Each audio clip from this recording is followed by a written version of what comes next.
everyone, and welcome on behalf of the California Energy Commission to the 2021 California Clean Energy Hall of Fame Awards. I'm David Hochschild, Chair of the Energy Commission. I'm joined by Vice Chair Siva Gunda, Commissioner Karen Douglas, and Commissioner Patty Monahan, as well as a number of special guests.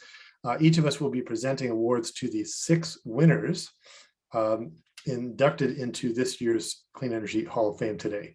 The award honors leaders throughout the state of California, inspiring their peers and making exceptional contributions to help our state achieve 100% clean energy future for all. Let me just say that the way that change happens in our society is really from the ground up.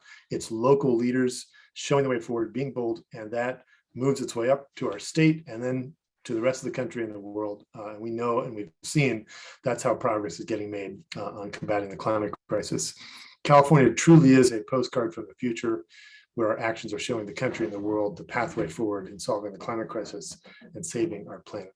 These recipients today reflect the great human ambition required to achieve our clean energy goals, and we're inspired by their personal resilience and commitment. As part of this year's Clean Energy Hall of Fame Awards, the Sacramento Tree Foundation has planted 6 trees in honor of each of the winners. The trees are emerald sunshine elms, and they're known for being resilient and for thriving in tough environments, just like our 6 winners.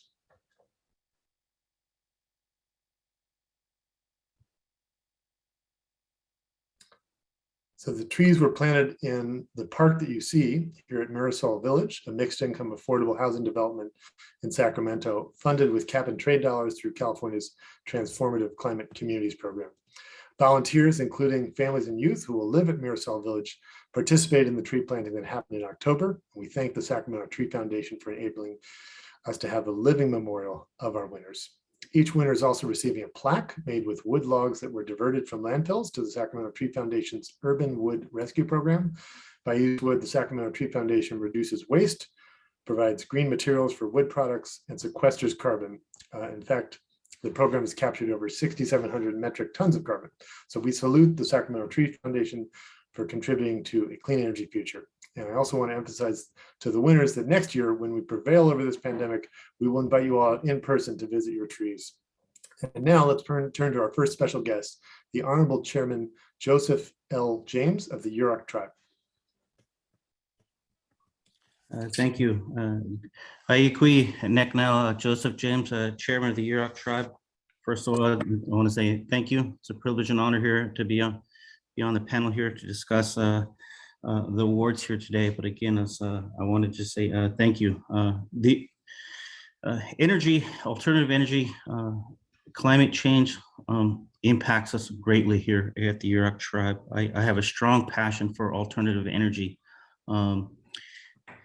Being able to use alternative energy, that knowing that we are so isolated and rural from everything is greatly needed on our end. I just wanted to talk a little bit about a couple of highlights that the goals that we're looking at is looking for independency and sovereignty, utilizing energy here at the Yurok reservation.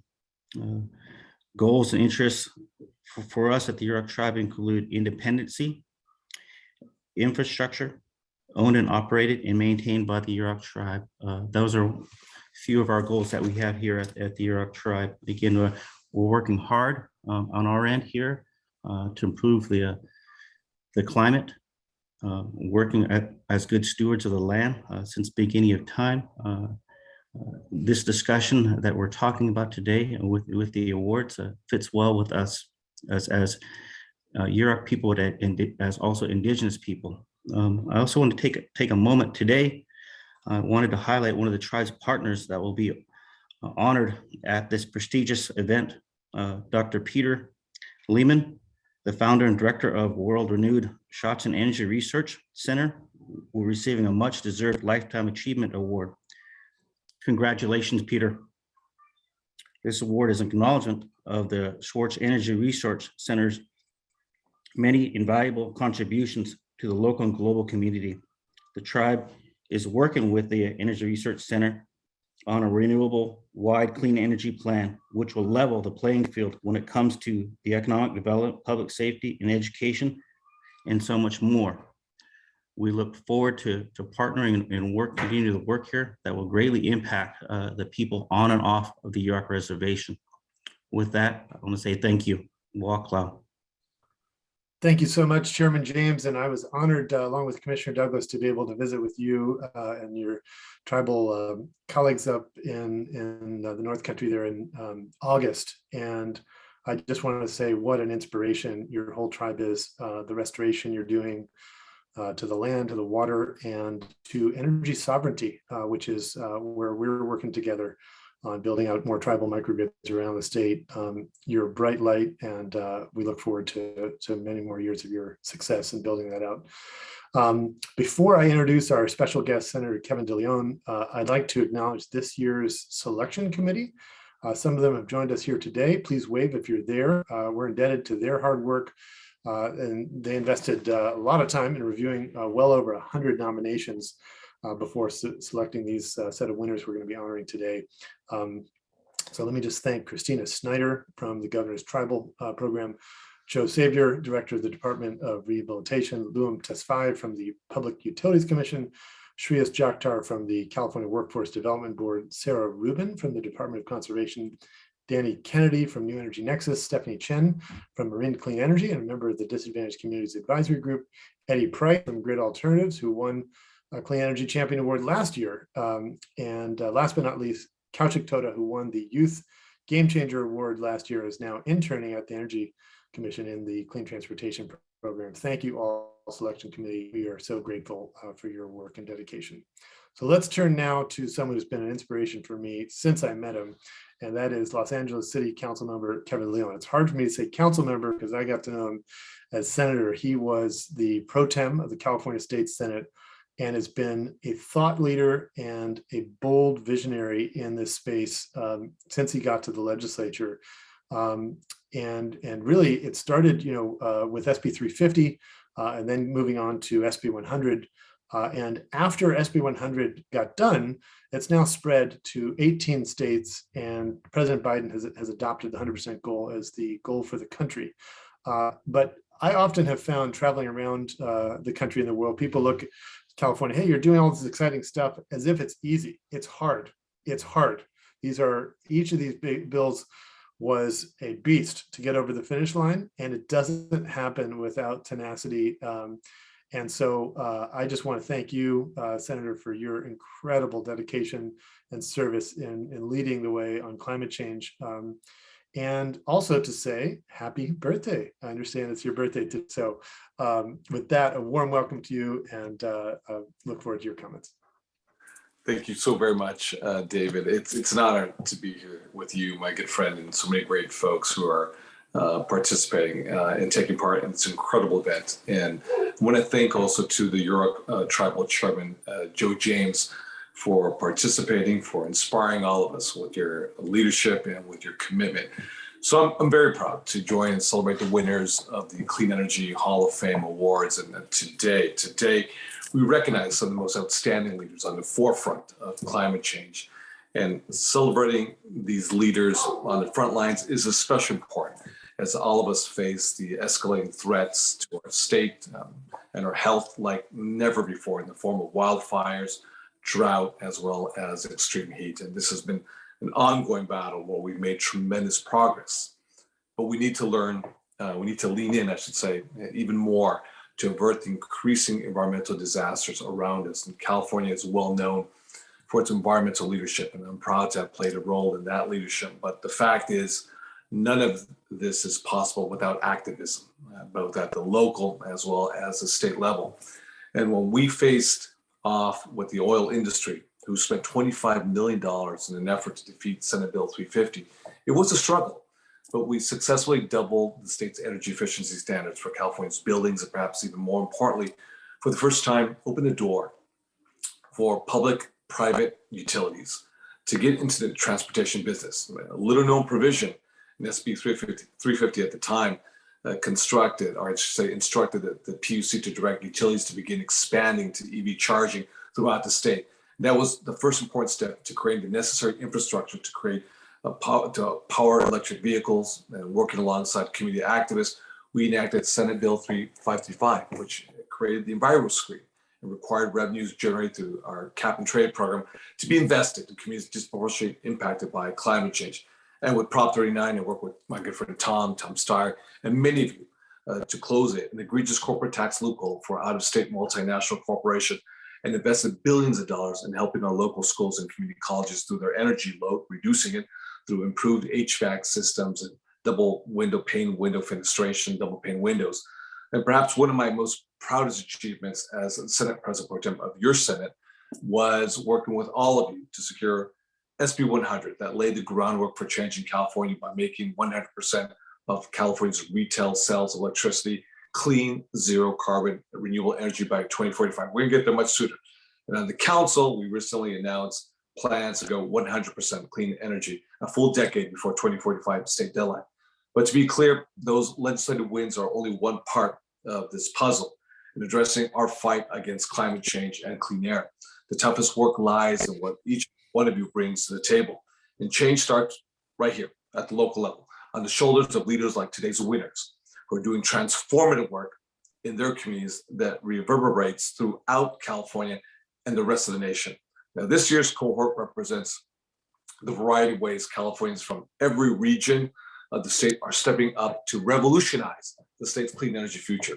They're pathfinders like Dr. Peter Lehman, who's been touting renewable energy like solar since the 70s and founded the Schatz, Energy Research Center at up north, Humboldt State, where he has single-handedly mentored hundreds of students and has helped shape the international market. There are movers and shakers like Nicole Capretz, or as David calls her, the godmother of 100% clean energy policy, who's been instrumental advocate where I'm from, San Diego, in the San Diego region, through climate action campaign. There are problem solvers like our very own Abigail Solis, who helps families in the Central Valley access and benefit from affordable, clean transportation through her work at self-help enterprises. And there are catalysts like Eddie On, and through Brightline Defense has brought attention and critical resources to marginalized San Franciscans suffering from polluted air and other environmental dangers. And they are the organizations whose collective impact makes profound change for communities like those in Sacramento and Yolo counties, where Mutual Housing California has provided homes and leadership development to more than 3,000 residents. And finally, they are the voices of our future. And the California cities of Huntington Park here in LA County, Richmond up in the Bay Area, communities for a better environment, youth for environmental justice that organize the next generation of leaders to keep power plants out of their neighborhoods, our neighborhoods. These are the stories that, quite frankly, inspire action in all of us and remind us of the responsibilities that we have to each other to contribute, to make transformative change. Together, these winners say they represent the greatness of California, the Golden State, visionary, entrepreneurial, determined, and undeterred. And this is exactly the kind of relentlessness that we need to solve the climate crisis, ensure that all Californians benefit from our transition to a clean energy future. David, our chair of the CEC, has been such an amazing leader, along with his colleagues. The other CEC commissioners have done fantastic work collectively, and how we bridge the future. And let me just say this finally. When we did Senate Bill 100, decarbonizing our grid, retail sales of electricity, munis, publicly owned utilities, as well as privately owned munis, not munis, I should say, but investor-owned utilities, IOUs throughout the state of California. There was a lot of criticism because we had just finished Senate Bill 350. We just took the RPS standard to 50%. If you could recall, the idea of taking it from 0 to 20%, then 20 to 33%, starting, with Brian Scher, a former state senator, former colleague of mine, who took it to another level, Senator, my good friend, Joe Simidian, both individuals from Stanford University. And I had the honor to take it from 33 to 50% and 50 to 100%. When we took it from 33 to 50%, everyone said we're going to lose jobs, the economy would implode, our rates would skyrocket, growth through the roof, that we'd be paying so much more money for energy, but actually the opposite has happened. And that means when we lean in, when we actually, move forward with the courage of our convictions to do what's right, especially in 2016 when then President Donald J. Trump was elected to become the chief commander of the United States of America, the greatest country in the world. Leaving the Conference of Parties of 21, where I had the honor, along with Jerry Brown, our governor, to represent all of you at the Conference of Parties in Paris. It was important that we send a message throughout the country and throughout the world. And as a result, as David just mentioned a few moments ago, you have 18 other subnational governments primarily in the western part of the United States, but throughout the Midwest as well as the Northeast, who have moved forward with their own 100% renewable, zero carbon energy policies to decarbonize their grid. It's the power of California. It's the power of what we can do together successfully when we work hand in hand with each other. Speak truth to power. It's not just a scientific issue. It's not just an empirical data issue. We got all the best Nobel Prize winners in the world, whether it be from Cal or Caltech, Stanford, or whether it be from UCLA, UCSD, or elsewhere. We have a lot of smart folks in California, throughout the country, throughout the world.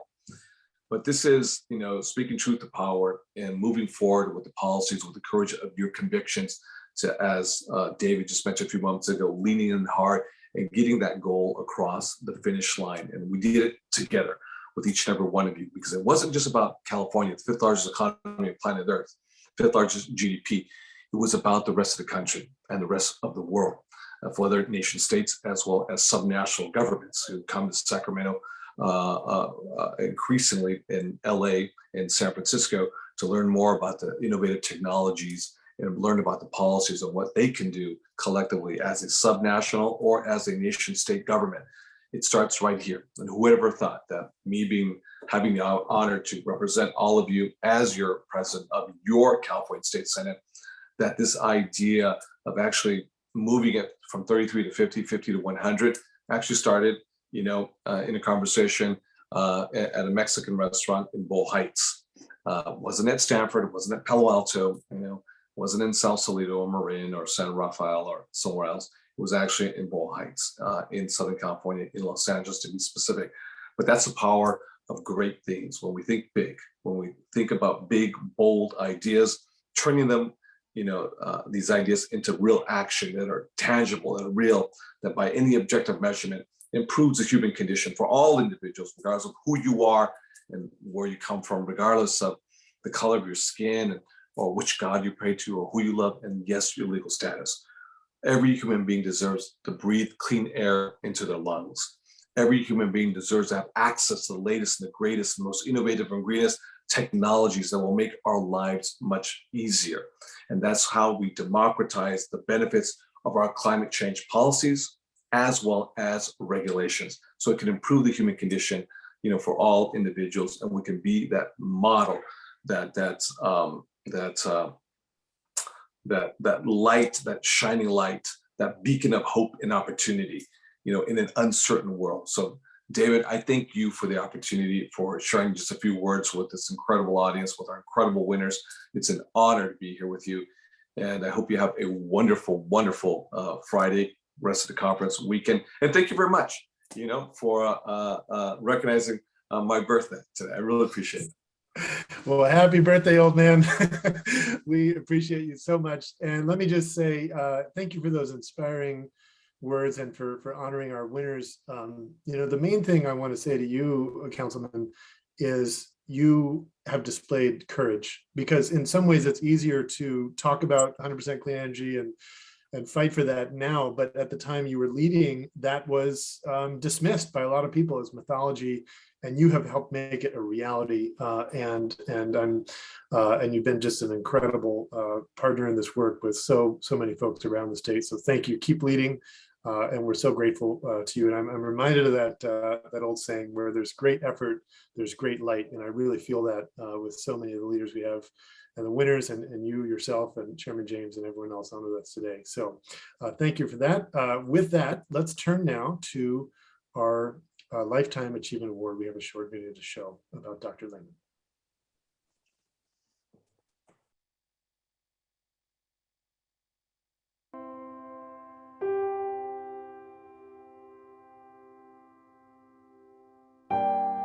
I've spent a lot of my time in the wilderness because I love this earth. He's a champion and a real visionary for, he's a champion for the planet, for the earth. Peter he's somebody who was interested in renewable energy and worked on renewable energy before it was cool.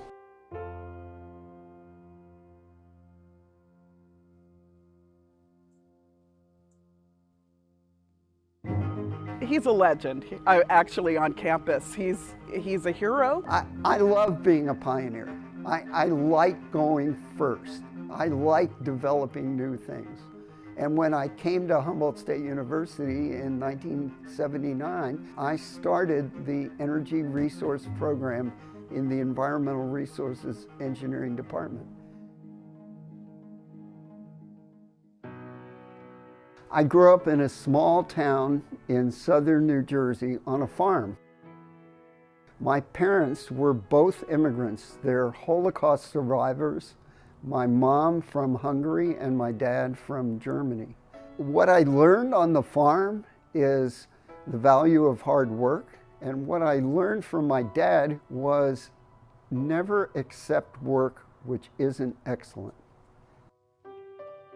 His sort of management style and leadership style, he's, he shares his vision. He's kind of famous for saying, just do it right, and then he doesn't tell you how to do it right. He just says, just get the job done, and then he leaves and he comes back later to see what you've created, as opposed to micromanaging. So that's something I've really appreciated in his leadership style. As a student, I was involved in big research. I went to research universities. I was an undergraduate at MIT, a grad student at the University of Chicago, and a postdoc at UC Berkeley. I got kind of discouraged doing big research, doing work which 20 people in the world understood. And I got involved in teaching because for me that felt a lot better. It felt great to nurture students and pass on the knowledge that I had. So I got involved in teaching. I taught for a couple of years in one-year jobs. In those days, people would ask me, why are you teaching that stuff? There are no jobs in renewable energy. The older people didn't get it, but the students did. And regardless of the fact that there weren't many jobs in solar energy in the 80s, the students still came to my classes. My classes were well attended because students recognized that that was the future. I'm most proud of the students that I've taught and the colleagues that I've mentored, who have gone on to do wonderful things in the world. And as a teacher, that's the best reward, is seeing your students do really well. It gave me a path that I could not only make a living, but make a living doing something that I felt really good about, and gave me a purpose in my life, right? Something that I feel is, it's a path to fulfillment as opposed to just a path to money. And so that's really important to me, right? There's not a lot of people that you interact with in your life that have that big of an impact. The students I liked the best were the, shall we say, combative students or assertive students.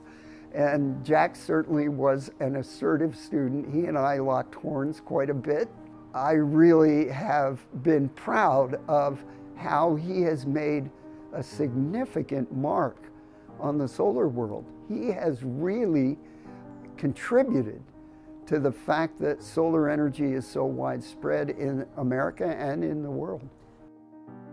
If we don't include everyone in this new world of renewable energy, it's not going to work. We have to have everyone along.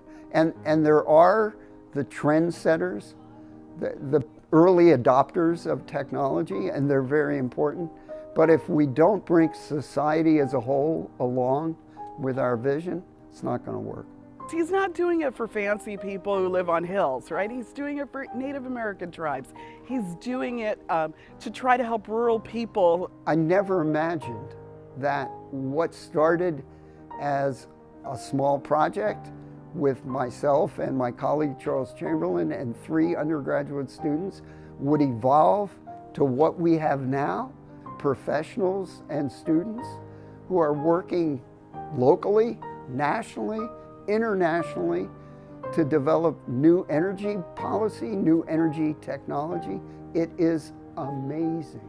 He really embodies energy in all kinds of different ways, you know, in terms of his values and living his life and really just thinking about energy and energy use and how we live our lives on this planet. We are lucky to have a legend like Peter, who even after retiring from teaching is still so engaged and so available.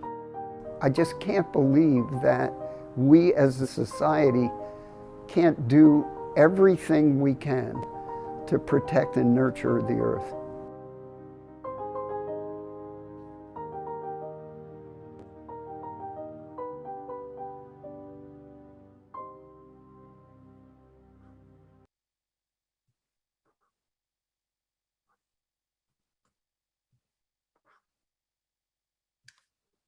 Well, thank you, Dr. Lehman.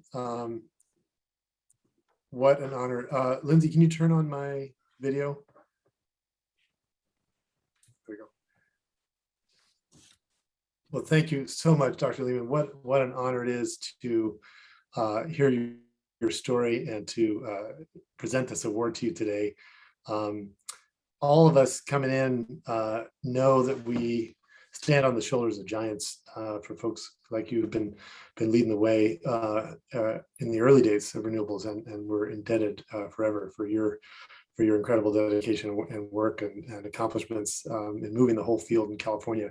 I was struck by what you said. You're the son of immigrants escaping the Holocaust. I wonder if you could share a little bit about that and how you feel your parents shaped your life. Sure, thanks, David. First, I'd like to say thanks, and then I'll answer your question. Yeah. I'll start with my most important thanks. My wife, Carolyn, has been my partner and my best friend for 50 years. Thanks, sweetheart. I couldn't have done it without you. And Chairman James, thanks for your kind words and for the announcement of your collaboration between the Yurok tribe and the Schatz Center. We've worked with you for a decade now, and we look forward to working with you for a secure and clean energy system for your community. And to the California Energy Commission, I am honored and proud to get this award. Thank you.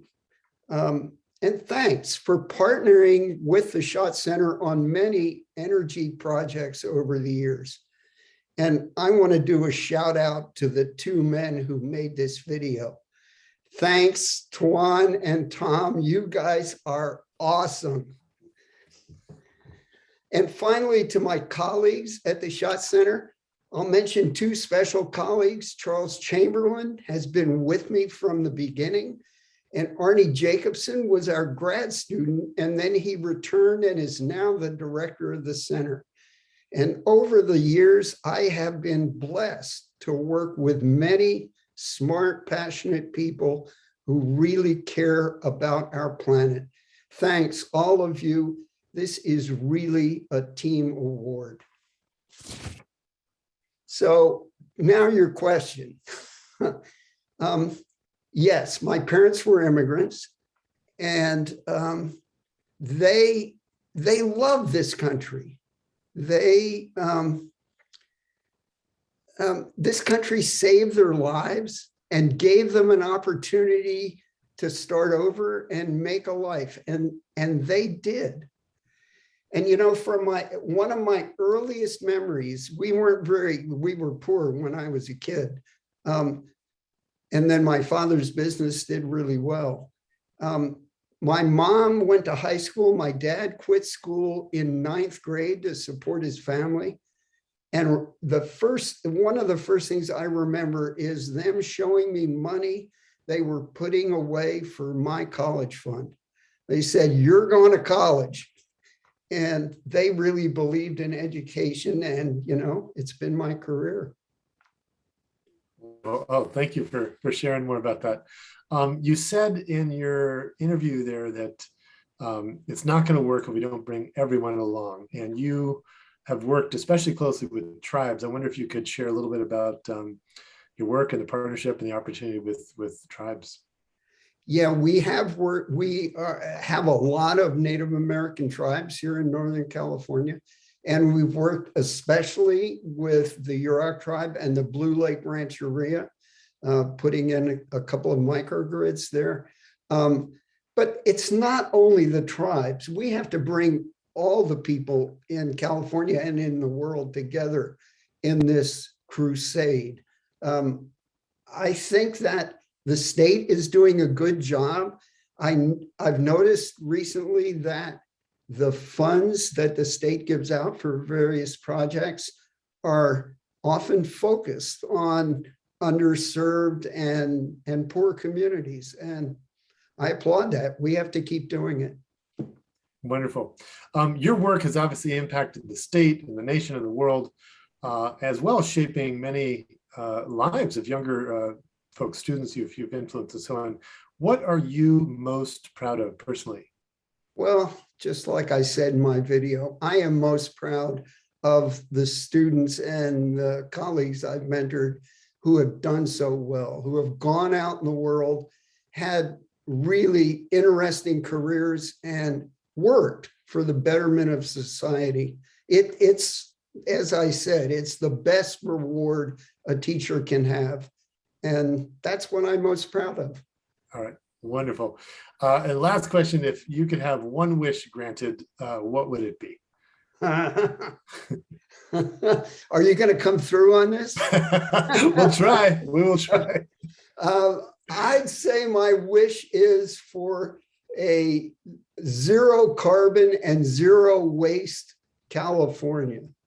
I think, one of the things I love about California is, and several people have mentioned this, we are pioneers. We love being the role model for other states, for other countries, and we should be a role model and be zero carbon and zero waste.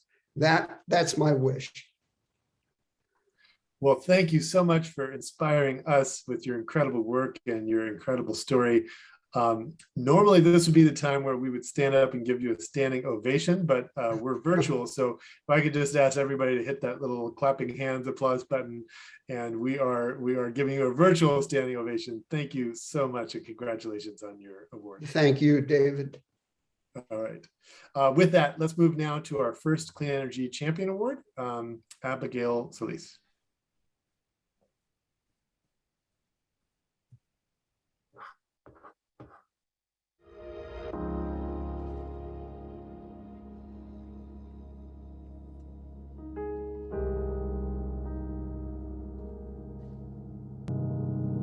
Being an advocate is important to me because many times it means that I am the voice for those who otherwise would not be heard. Abigail, to me, is a superstar. Abigail goes above and beyond what it takes to get issues resolved. She brings, a professionalism to the whole picture. I believe in self-help enterprise. I believe in the energy programs, and I believe in Abigail Solis because she is a community-driven person who cares deeply about under-resourced and underserved communities. She comes into these communities and she builds relationships. She connects with them on an individual level in order to then build collectivity amongst community so that their voices are heard at the governing table. Growing up in my small community, I actually didn't realize that all of these disparities surrounded me. When I was young, I didn't know that I was breathing some of the worst air in the world. I didn't know that the water that I was drinking was probably contaminated. So I realized that if I didn't know, probably many other residents don't know either. So I take it as my personal responsibility to educate residents so that they do understand the conditions around them. I started off helping my parents, but soon after that, I realized that, my neighbors also needed the same help, and around the community needed the same help. So I remember being a teenager, and often people from around the community would come to my house and ask me if I could help them fill out these forms. What that told me was that there was a lot of people in the same situation as my parents, as my family. I work with many communities that for 10, 20, 30 years have had to pay 3 or 4 times the amount because they have to buy expensive propane than others in more affluent parts of the state who are receiving, who have rooftop solar and who have battery storage and all of these things that help to keep their costs down. Yet the most low-income people in the state of California are often paying more than others who have much more money in other parts of the state. Abby Solis has worked with us for a number of years now. She's an incredible community advocate and somebody who is passionate about the work of creating sustainable and resilient communities. She is absolutely inspirational to the people that she gets around, and you only have to talk to Abby for 2 minutes before you realize that this is a person who's passionate about the work and making sure that people of all stripes have opportunities to improve their lives. The San Joaquin Valley Affordable Energy Pilot is a pilot in 11 communities that is going to convert propane appliances to new energy efficient all-electric ones. We're very excited about this program because for the folks participating in this program, it means that they will finally have access to affordable renewable energy. It makes me feel really good to have somebody that I know, like Abigail Solis, around Tulare County, because she is one of the persons that I could trust. It's really important to have people like Abigail because, like I said, anyone can do this job, but there's very few people that can really understand the need. Herself coming from a really small town, it's great to have someone that could connect with the residents because you can have people from anywhere come in and not know a single thing about the families and the communities and their specific needs. So she's really great about learning about specific communities and learning what their needs are and how to address them and really meet them where they are to make sure that they take advantage of the programs and the resources available to them. I have the privilege of every single day working with communities like the one that I grew up in. And for me, that's very motivating and it inspires me to do this work every day.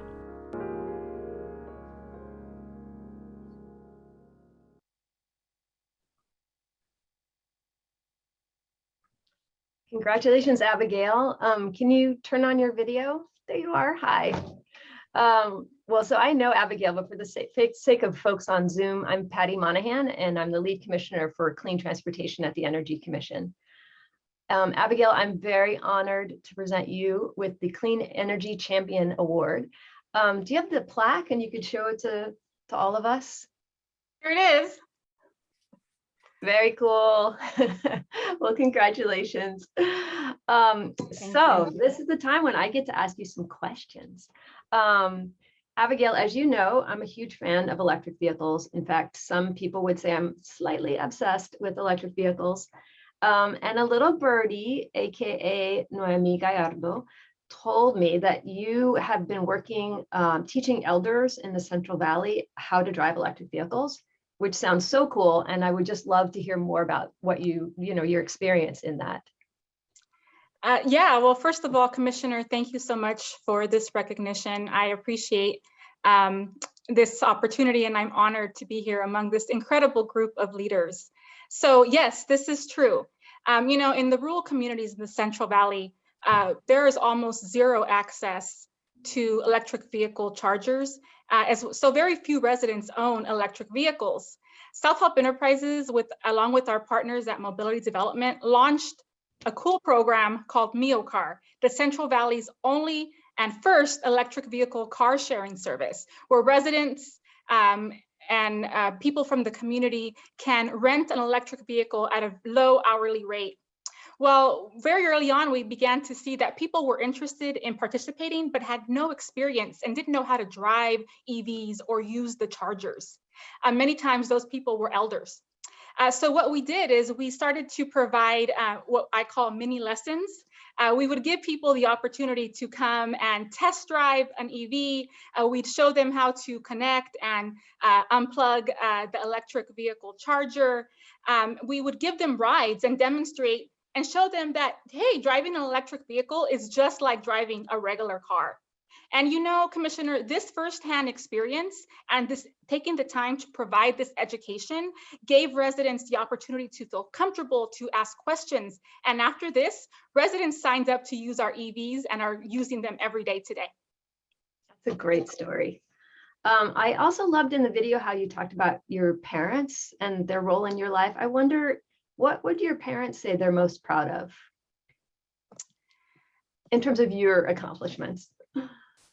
I think my parents are most proud that I have chosen to stay in the Central Valley and work to improve the living conditions of the people in communities like ours.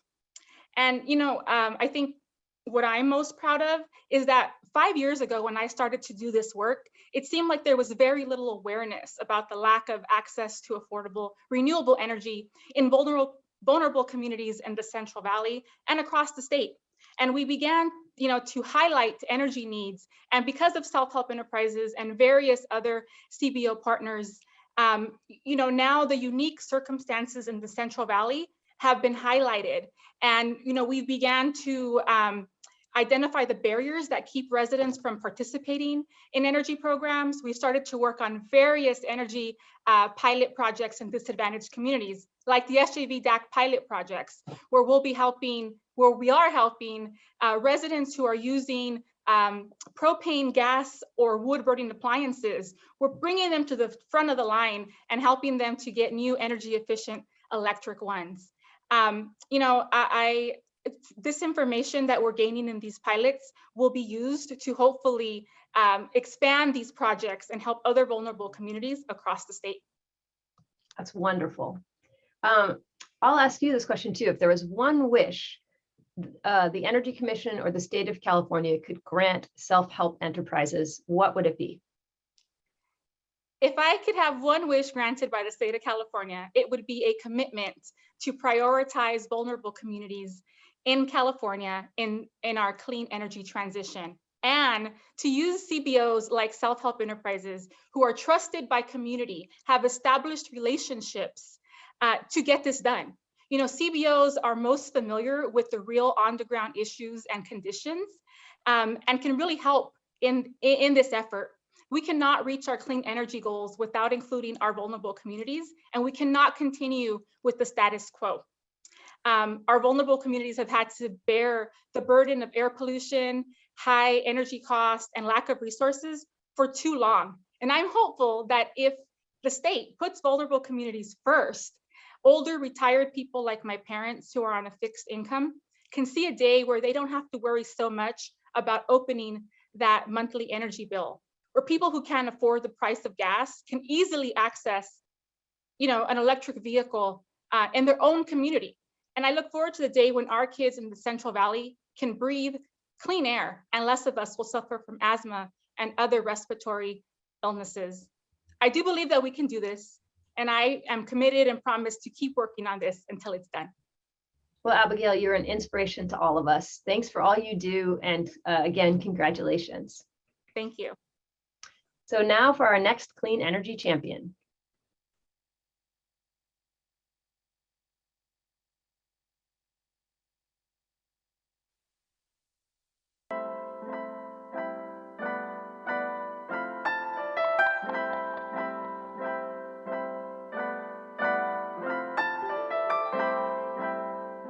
Brightline Defense is an environmental justice nonprofit. We do a mix of programmatic and policy work. Our programs are in air quality monitoring, job training, youth leadership. We really believe ultimately in empowering communities through those programs, so they're often done in collaboration with other nonprofit organizations. Brightline has a really big impact that you can see in real time, and it's very influential and very positive to be here. Brightline Defense provides a lot of environmental justice education and outreach to local San Francisco residents. Most of our work is based and focused in Soma and the Tenderloin, and it focuses on SRO residents and tenant leaders. Eddie has been amazing to work with. He's a very selfless and generous person, and I can really see the impact of his deep knowledge about the history in the community and just kind of his generosity with people he speaks with and people who he works with. I lived in San Francisco my whole life, 64 years, look. I have asthma, I have an inhaler and stuff. I'm a cancer survivor twice, and all the stuff that they bring to us, knowing that we have, that they're worried about our air quality here in the Tenderloin, one of the poorest neighborhoods in San Francisco, that they care about us to come down and put the monitors up around our neighborhood and let us know what the air quality is from day to day. It means that somebody is caring. They care about our air.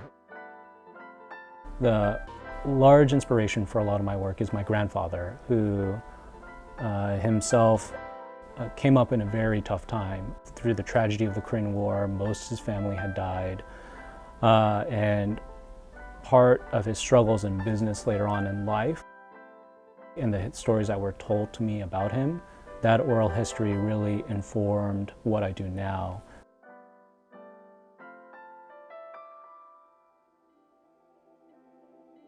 My parents immigrated to the United States, and they went to the University of Texas in Austin, and that's where I was born.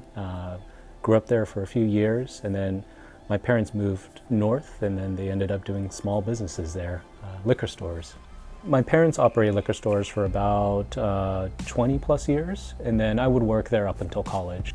I went to Brown University. I studied political science, and afterwards I really did some soul searching about what I wanted to do with my life. But I actually started off as a nonprofit service worker, so I was in AmeriCorps, and I worked in Oakland's Chinatown as an after-school programmer.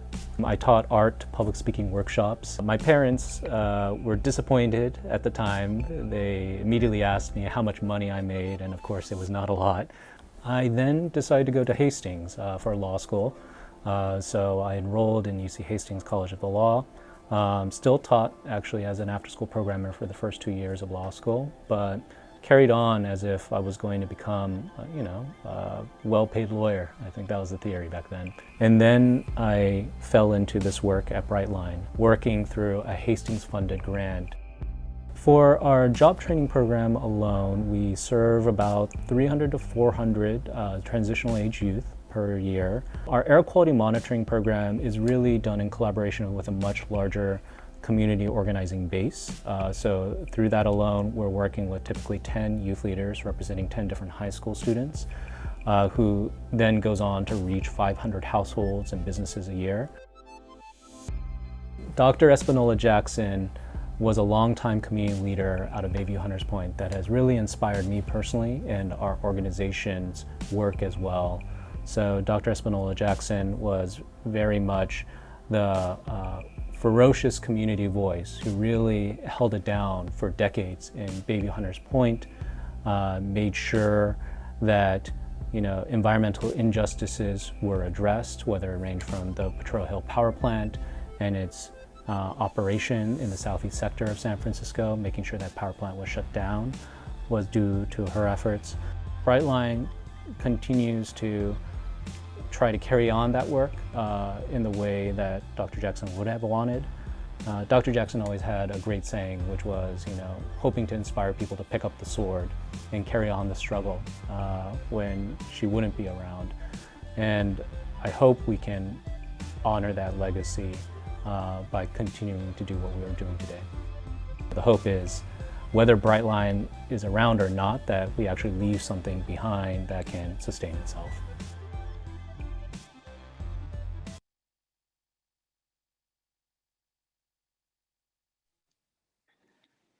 Wow, well, congratulations, Eddie. I'm Commissioner Karen Douglas, the lead commissioner for Siting, Renewables, and Tribal Affairs at the California Energy Commission. It's my great honor and Clean Energy Champion. And I have some questions for you as well. And I wanted to start, with, and say it was very moving to hear you speak in the video about Dr. Espinola Jackson, and she has definitely inspired many of us at the Energy Commission, so much so that we dedicated last year's Hall of Fame awards to her memory. Could you tell us more about your experience picking up the sword and carrying on? Sure. And first of all, hi, Mom. I'm on Zoom. And I know it doesn't quite have the same ring as I'm on TV, but I also want to recognize my sister watching from London right now, Maggie. So thank you for plugging in the way you do. And of course, acknowledging, my colleagues at Brightline as well, Sarah Shu, Cecilia Mejia. I really do appreciate their work and the way they've helped me carry on Dr. Jackson's vision, which you mentioned earlier. And of course, I need to recognize Chair Hochschild's personal connection to Espinola from back in the day. Chair Hochschild, of course, came from San Francisco and knew of Dr. Jackson's influence in Baby Hunters Point and the way she had carried on numerous environmental justice campaigns has really heavily influenced the way we carry on advocacy at Brightline, which is polite but aggressive as well, because you'll hear me occasionally use wartime metaphors, and I would attribute that largely to Espinola and the way she treated campaigns as a life or death struggle. And it really, a lot of the times for communities that are underserved, that are historically marginalized, it is a life or death struggle. And it is something that I think about a lot. I hope to continue being healthy myself and being able to carry on the work and be able to do it in that spirit. Well, thank you, Eddie. And just another question for you. You've been an advocate for renewable technologies for a very long time. And I'm curious, as the lead commissioner spending a lot of my time on offshore wind, how you see offshore wind playing a role in the clean energy future. And first of all, Commissioner Douglas, I'm very excited to see those turbines in the background that you have of your screen. Thank you.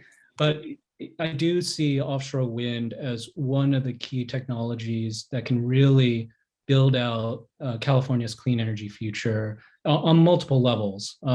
First of all, it's power at scale. And one of the fundamental tenets of environmental justice, as you well know, and many people even on this Zoom know, is that we need to figure out a way to transition out of our current energy production framework, which is essentially an extractive economy based heavily on oil and gas.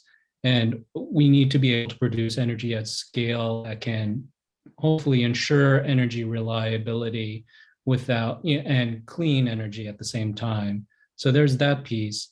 But the other major thing that we've worked on a lot in the past is the idea of equitable economic and workforce development, again, for underserved communities, underemployed, unemployed communities.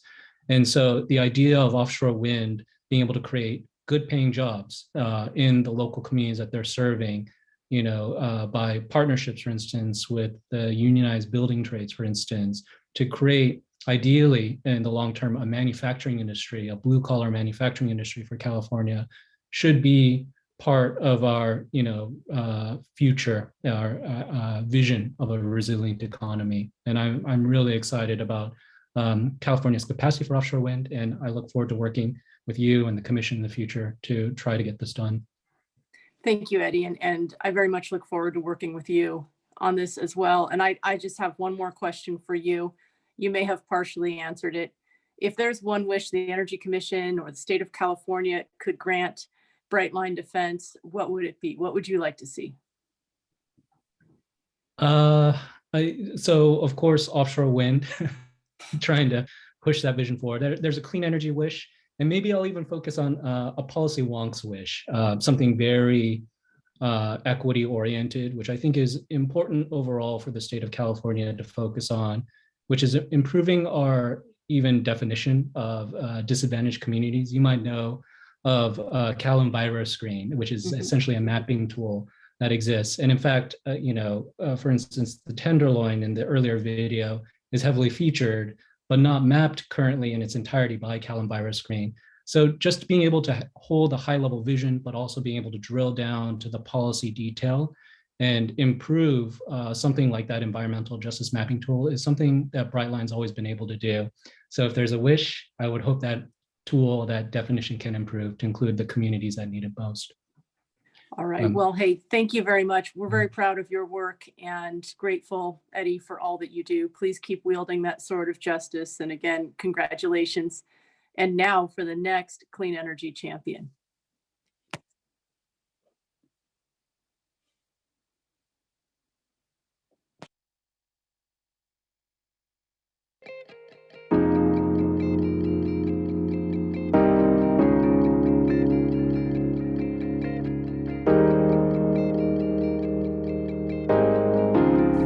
Nicole's incredible. She just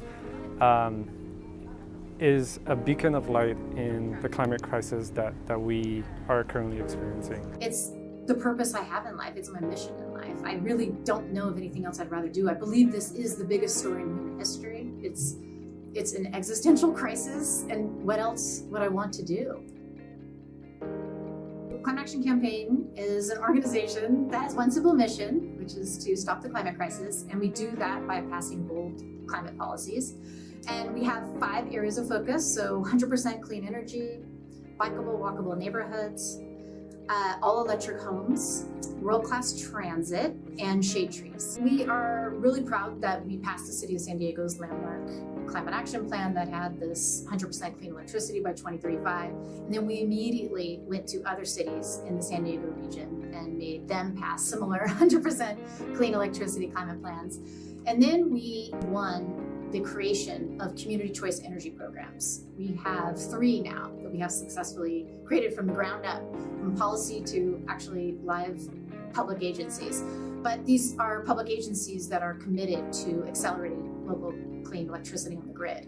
And so they're an alternative power provider to the utility, and it's really, those are the hubs of innovation. That's where you incubate how we're going to create a climate resilient future. We also have successfully helped our region embrace the idea of achieving world-class transit. We have a plan that is on the cusp of being passed that will totally transform the way we move people around and frankly the way we grow and develop, that we are moving towards a more urban infill, mixed use kind of housing future versus this kind of sprawl development, car-centric approach.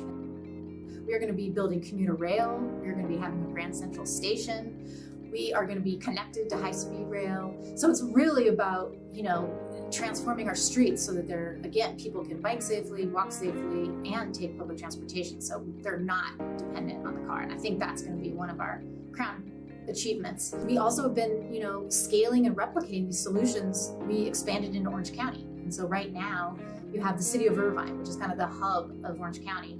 And they have passed one of the most groundbreaking climate plans in the state. They have surpassed anything we have done in San Diego, and they're committing to carbon neutrality by 2030. We always partner with the frontline community groups because that's how we're going to make community-centered and community-driven change that's going to change the world. I'm really consistently impressed by their vision and their resolve and the leadership role that they take in the region, and their willingness to kind of fight some of the tough fights that not everybody gets involved in. I'm standing on the shoulders of many advocates and activists who came before me, truly. I just happened to sort of come into the space right when it became hot. I really, though, am carrying on the work of many others. What has she taught you, maybe personally, professionally, wherever you Perseverance as a person. The other thing I would say is, helping me build a better understanding of all the ins and outs of policy and how politics work. The reality is that a lot of decisions get made without a lot of community input, and what I've really learned from her is how to navigate that. Despite maybe being afraid or, seeing objectively that there's a huge power difference, like it's worth it to just push through, like regardless of what fear, which I feel a lot in the work that I do, of taking on powerful moneyed interests. It's still like it's doing it not only because it's the right thing to do, but because it's a necessary thing to do, because we need people pushing back on the status quo and the establishment. Never doubt that a small committed group of people can change the world, because it's the only thing that ever does. 2, 3. CSD! All right.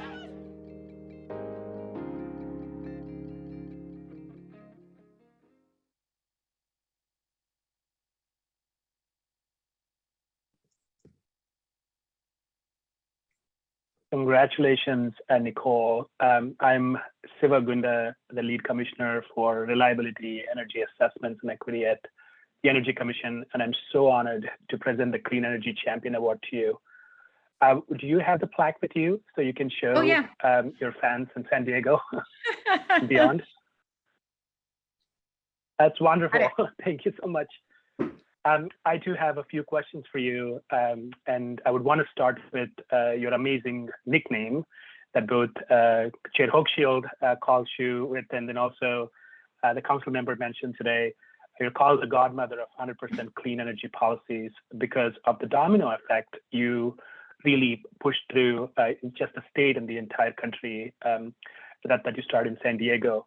How does it feel to know you initiated such a revolution?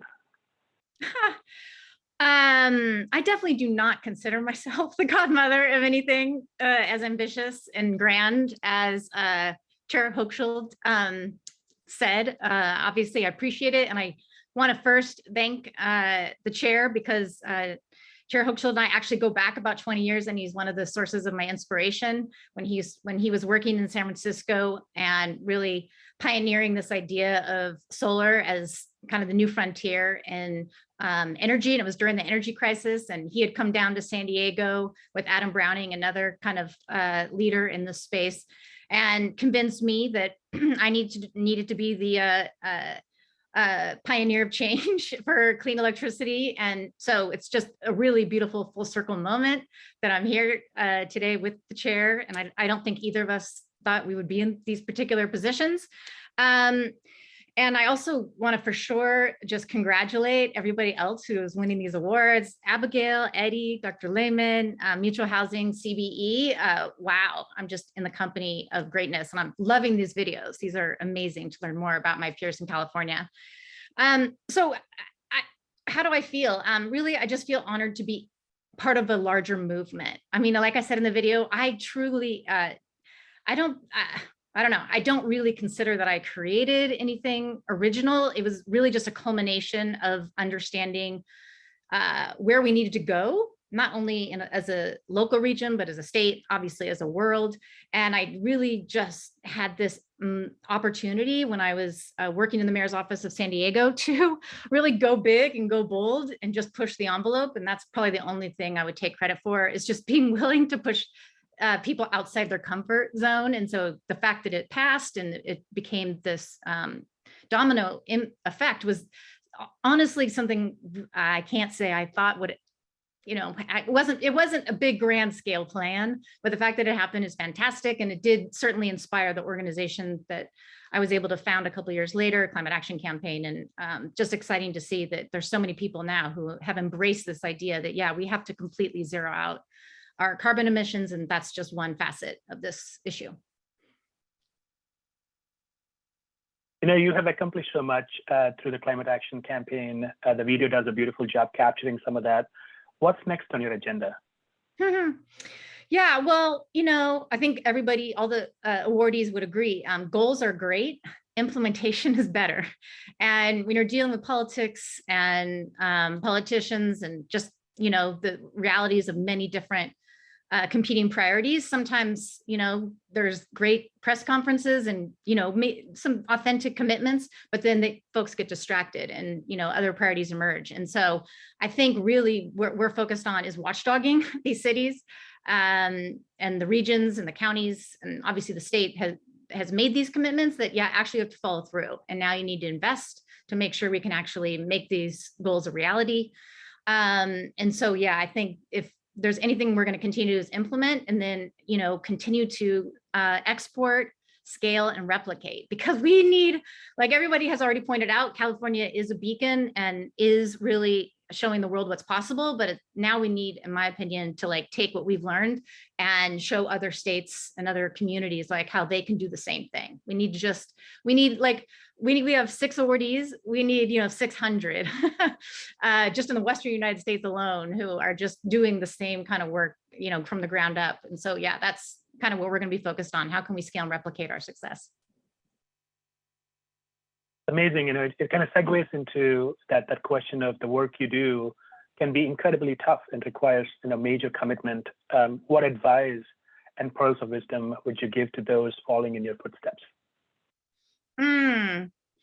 Yeah, I mean, grit, determination, playing the long game, never giving up. And then obviously at the same time, taking care of yourself. And I know I've heard other folks today say the same thing. I mean, resiliency, personal, obviously we're fighting for resiliency just as a community and a culture, but it also like how, making sure that you are protecting yourself and so that you can stay in the game, because you get your power increases over time. The longer you are present and just sort of knocking on the same doors, you're building those relationships, you're building power, and that power is going to change the world. And so you want to make sure that, you're pacing yourself. You're going fast and strong and bold, but at the same time, like if you're feeling you're getting burned out, then like, let's talk about it. Let's figure out a way so that you can, you can stay in this space, because we need everybody. I mean, everybody who is even watching, everybody, all the awardees, all the commissioners, thank you all for all you do. We're all part of the same movement. I know we all share the same goals. And I feel like, and again, I feel like I'm echoing other comments, but we need to take care of each other and protect each other and, understand that we are the change we want to see in the world. And so, yeah, stamina is going to be really important. Thank you, Nicole. Those are beautiful words. And I do want to end with this final question, which the other panelists got to, winners got to. There's one wish the Energy Commission of State of California could grant the Climate Action Campaign. What would it be? I mean, when I first heard that, because I had a suspicion you were going to ask everybody, my first thought was access to the governor. So I was just, I'm always in the political mind of like, who has the button to change, to make big, bold policy changes. So that's how my mind thinks. But really, I think the Energy Commission is at the epicenter of some really transformative policymaking. And I am so excited about getting us off natural gas and completely, piece by piece dismantling the fossil fuel industry, because that's what it's going to take to, have any shot at a climate safe, climate safe, climate friendly future. So anything you all can do around helping the communities, on the front lines to remove gas appliances from their homes, because that's where we have to start. That's where we have to invest the most. That's who needs the most support. That would be amazing. So it's not just passing policies for new construction, but like existing buildings. How can we, work together collectively and invest? If California has this extraordinary budget, as the chair said, then let's start really like just giving money away for these clean, healthy appliances. That's what I would want. Wow, thanks. Thank you, Nicole. Again, you've catalyzed us towards a brighter future. Thank you for everything you do. And again, congratulations. Thank you. Now for our next clean energy champion.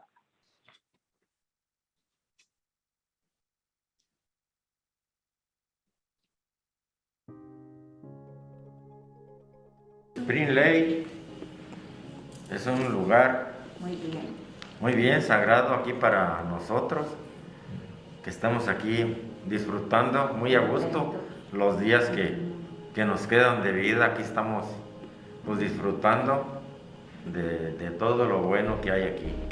It's really about the residents, and there's residents living in these communities, and so it feels amazing when residents who live in the community really buy into it and understand it, and then they help share that knowledge. I'm Brian Dove with Mutual Housing California. We're a nonprofit that develops affordable housing throughout the Sacramento area. We have about 20 apartment communities, and we're building many more.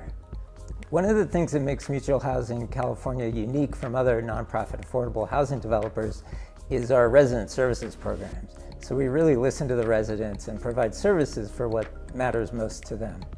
We also develop affordable housing that's energy efficient and clean and safe.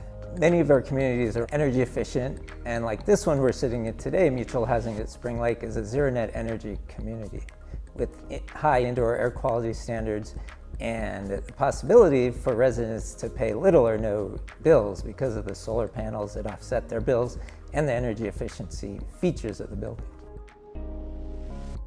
Solo hay que recordar que la energía es para todos, no nomás para unos cuantos, y que debemos de cuidarla, porque si nos excedemos, se va a reflejar en el bill y se va a reflejar en el servicio, de que puede haber hasta apagones a tal grado de que si abusamos del consumo de energía, porque tenemos toda la tecnología, como es el aire acondicionado, como es la gira para calentar el cuarto, y le damos macizo todas las 24 horas del día, vamos a mandar a volar pues, toda la maquinaria de Mutual Housing. Tenemos cuidado, veremos el reflejo en los recibos de luz, pero si somos desmesurados, pues luego estamos ahí incómodos porque nos están cobrando mucho, ¿verdad? Para mí es un lugar muy bien, muy a gusto. He estado ya voy a cumplir 8 años. Estoy muy contenta de mi parte. Les doy muchas gracias a todos. Mutual Housing California offers many apartment communities for low-income families, but also resident services to go along with it. Some of the big ones are electric vehicle car share programs, where residents can check out for free an electric vehicle to drive around town or to job interviews or the grocery store. We also do a Culture of College program, where it introduces residents to the concept of going to college. And so many programs for youth and teens who are interested and don't have other resources or family members that can introduce them to the culture of college.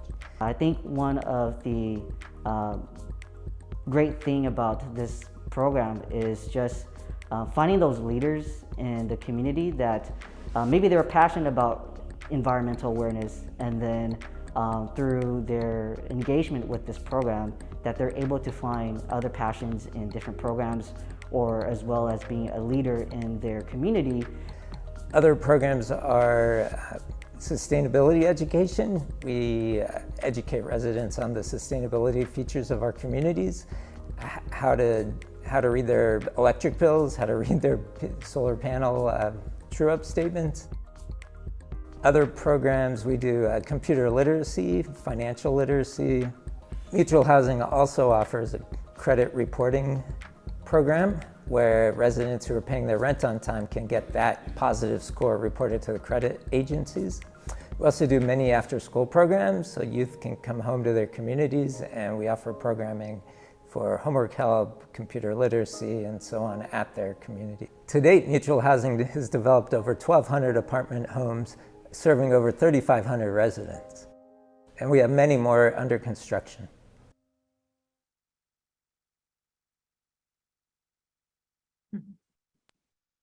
Congratulations to Mutual Housing California. Again, I'm Seva Gunda, the lead commissioner for reliability assessments and equity at the Energy Commission. And I feel so honored to present the Clean Energy Champion Award to you. Do you have the plaque with you to show it to your fans around? Yes. Yeah. Thank you so much, Brian.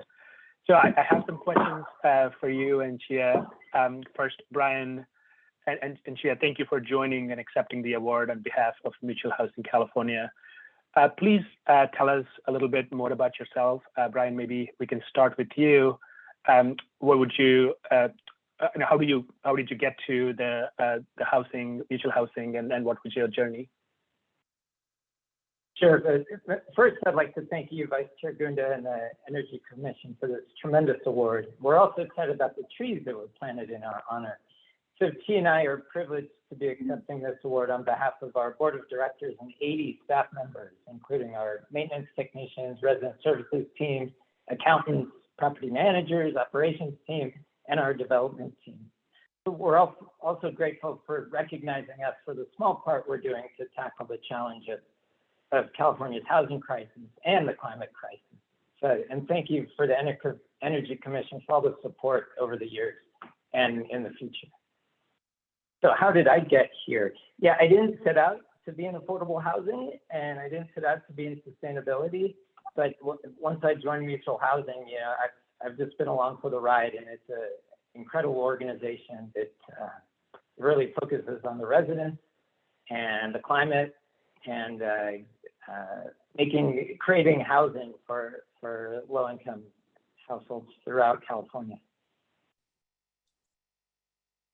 Thank you, Brian. Chia, what about you? What do you do at the Mutual Housing, and what led you to join the team? Yeah, I'm a current program coordinator in Mutual Housing. I actually started off, similar to what Eddie had mentioned that resonated with me, was I actually started out as a AmeriCorps Vista, working on the Green Leaders program back in 2018. And that actually, through my service here, actually led me to have a full-time position at Mutual Housing, working in different programs currently. Thank you, Chia. Just another question. The Mutual Housing, obviously has accomplished so much for the counties of Yolo and Sacramento. What has been the hardest part about being an energy leader in California? Brian, maybe you can start.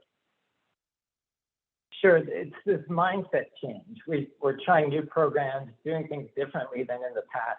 So there's just been a big learning curve for us and our partners and the residents. Things don't always work as they're planned, and they also take a lot longer to figure out. But it's this long game. We're able to see the big picture in the long term that will eventually get to meet all of our climate goals. Thank you, Brian. Chia, would you like to add anything? No, I think Brian summed it up perfectly well. Yeah, so maybe I can start the next question with you. Tell us more about what has been the most rewarding aspect of your journey in this path.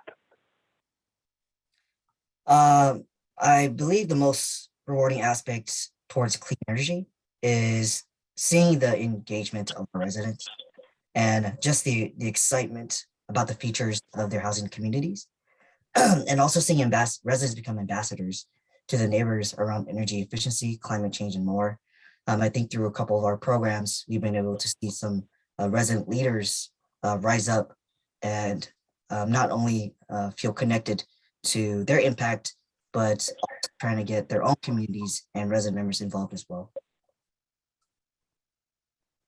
Thank you. Brian, would love to hear your side.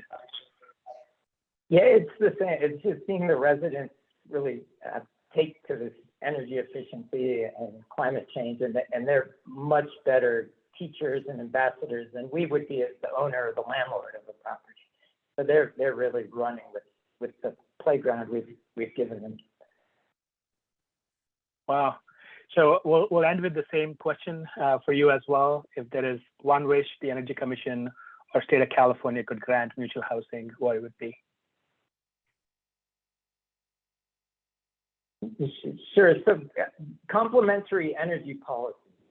So there's many departments throughout California that help build affordable housing and help with our fight against climate change, and the policies around energy efficiency aren't always complementary. So if we could get the tax credit agency, the Housing and Community Development, and the Energy Commission all on the same page, with additional funding for all of this, of course, that would be a great wish.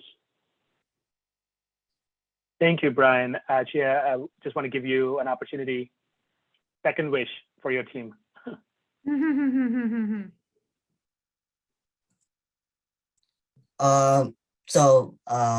I think similar to what Brian mentioned. Also, just I think one other wish is maybe just seeing some collaboration and hoping to see some resident leaders being able to be involved in a lot of these award ceremonies as well.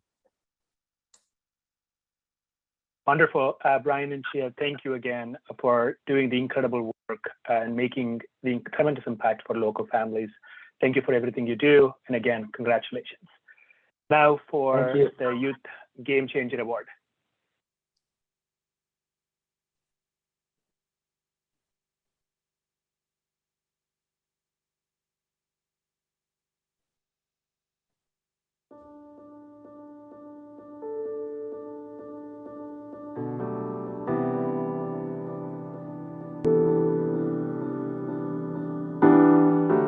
That really hit was when I learned that having asthma is not normal in Western communities. Like here, I my whole life I always thought people having asthma was a normal thing because I know my family members, my friends have asthma, and there's a lot of other illnesses that pollution causes.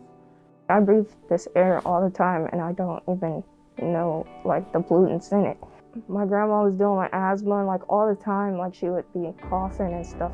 She was having respiratory issues and all that. And I'm like, why is she coughing so much? Why is these things happening? And I was thinking and then when I joined this group, I'm like, that's probably what's happening. She was breathing in this dirty air and everything.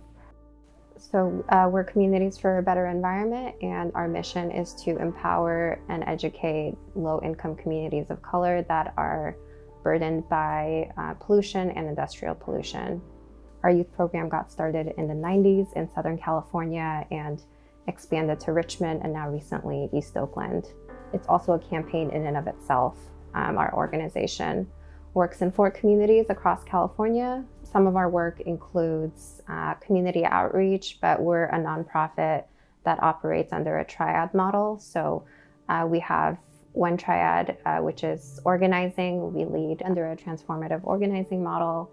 And then we have the research and science piece, followed by legal. We empower residents in these neighborhoods to organize and empower themselves, to learn about their communities, do research, and if need be, and if it shows up, build a case. Having youth be involved in this work, the environmental and climate justice movement, is really important because the generations after mine are going to be on this planet longer than the generations before us. And they didn't have anything to do with the climate crisis that we're, going through right now. And they're going to be, inheriting the planet. Some of our impacts have included passing Rule 6.5, which reduced particulate matter pollution from the Chevron and PBF refineries by up to 70%. And it was a long-standing campaign that has been going on since 2008. Our members and communities fought really hard to get this rule passed. The cat cracker unit, or the catalytic cracking unit of the Chevron refinery here in Richmond, is the single largest pollution source of PM 2.5, which is a really toxic kind of pollutant that goes deep into your lungs and causes irreversible long-term damage to your health. So we wanted to pass this rule so that this refinery would be required to install the latest technology to clean up their pollution, and which would reduce the amount of PM 2.5 emitted by up to 70%, which is huge. And we finally fought to get it passed just a few months ago.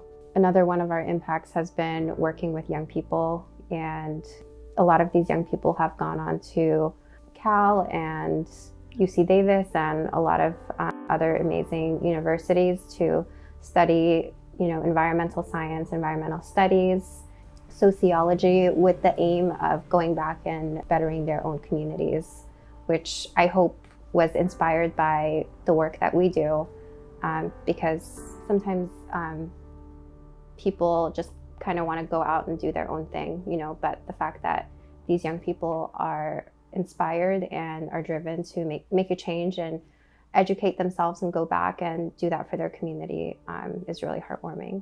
So this place, it's inspired me to, step up for, my community, myself, my family, and, learn, grow, and fight for, what I believe in. It's just been like in my eye opening and stuff. Like, and I'm grateful for knowing this information because I know like a lot of other people are just going around thinking like that everything is okay when they could be just inhaling these particles and everything that they don't even know about. Like, I'm lucky to have this information that I can spread around to my family and friends. I didn't want to have that ignorance is bliss type mindset. Like, if I ignore it, maybe it'll go away. So I was like, I need to do something. Like, maybe I could help out. Like, yeah. That's why I decided to do this. But I don't want to be, I don't know, a bystander to what's happening. Communities for a Better Environment hopes that we can empower community members to advocate for themselves and their communities to meet their needs, and that we leave behind a better future and a better world for future generations.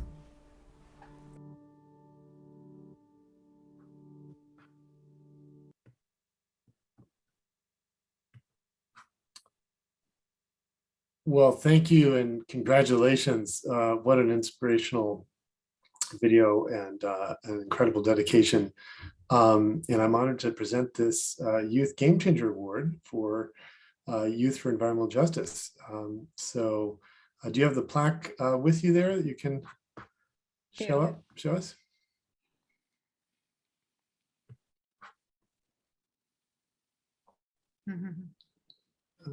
Can you see it? Can you see I don't see on our video. It shows that I'm on video. There it goes. Okay. Yeah, great. There you go. Congratulations. Thank you. Well, first of all, let me just say we saved the best for last here. The Youth Award is always a really special one for us because of all the potential, and I hope it's inspiring for you to see these other amazing winners. I found myself, I've seen all these videos before and I knew all the winners, and I found myself tearing up at everyone and your video as well. I wonder, Zolvo, if you could just share with us a little bit about yourself and how you personally got involved with the program and sort of what motivates you to keep doing the work. Yeah, I used to work for a big green nonprofit, and myself, along with other staff, recognized that there is a real need for environmental justice centered campaigns locally where we were working in Oakland. So I live in Oakland, California, and because there wasn't, it was kind of a push to get that going. I started attending community meetings, and that's where I met the East Oakland organizer, Angela Scott, with Communities for a Better Environment, and started going to meetings and became an East Oakland member and learned about a mega crematorium that was set to be opened in East Oakland, which is another environmental justice community that we serve. And I was just like, I had never heard about this before. Why is nobody talking about this? This is a huge issue.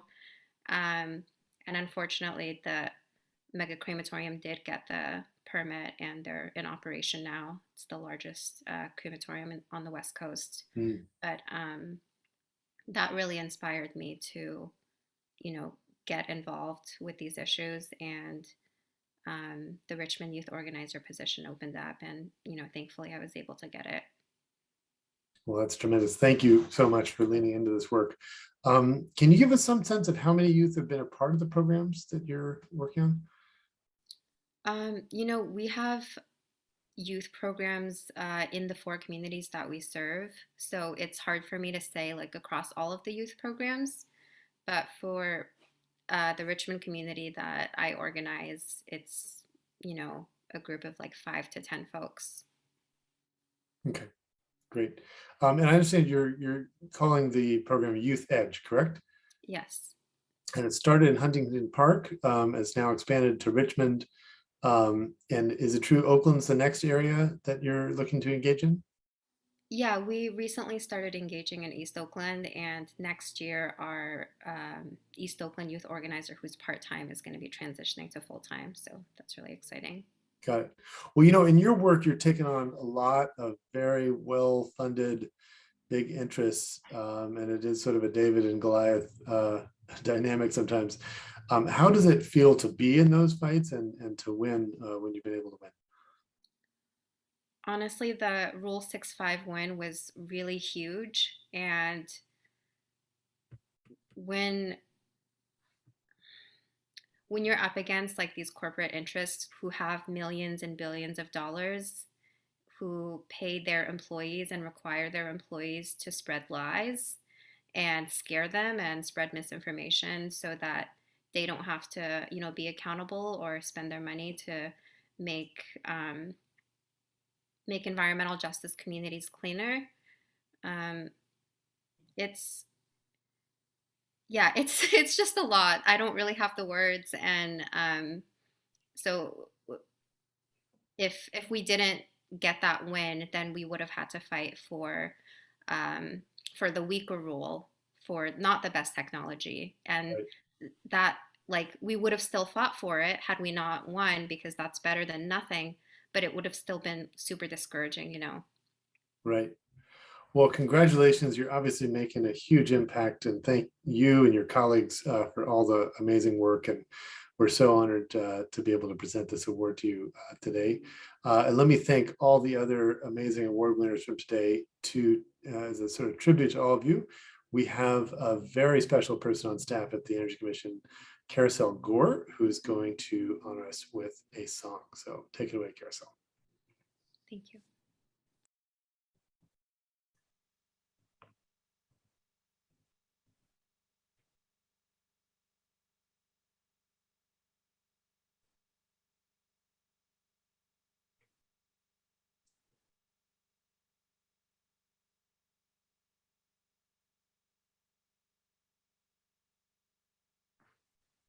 Carousel, you are muted.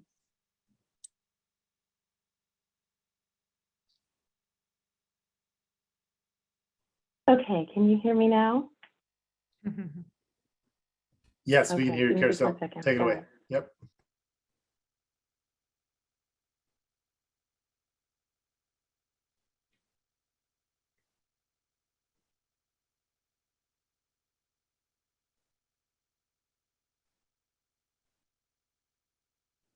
Sorry, I had a last second technical glitch, so please bear with me. I'm so sorry. Here we go.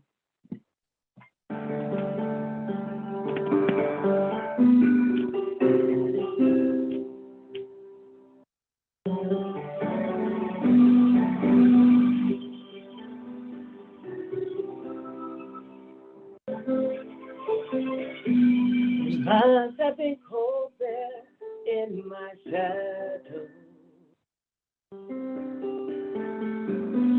Never have sunlight on your face. You've been content to let me shine. You always walk a step behind. I was the one with all the glory. Well, you were the one with all the strength. Only a face without a name. I never once heard you complain. Did you ever know that you're my hero? And everything I'd like to be. I'm almost done now. I can fly higher than an eagle. With you as the wind beneath my wings.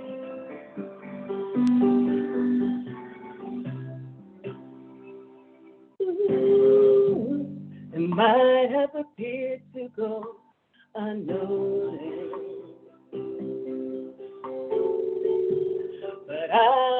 it all here in my heart.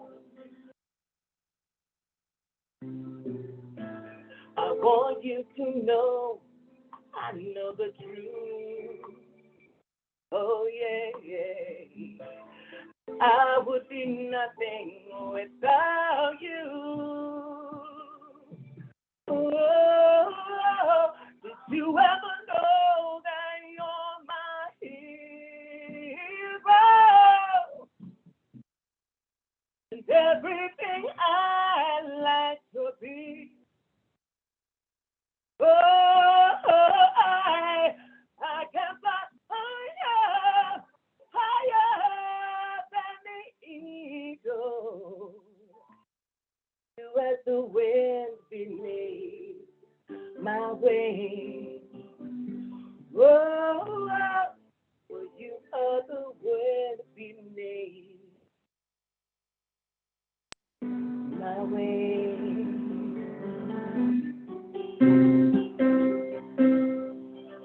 Oh, thank you, thank you.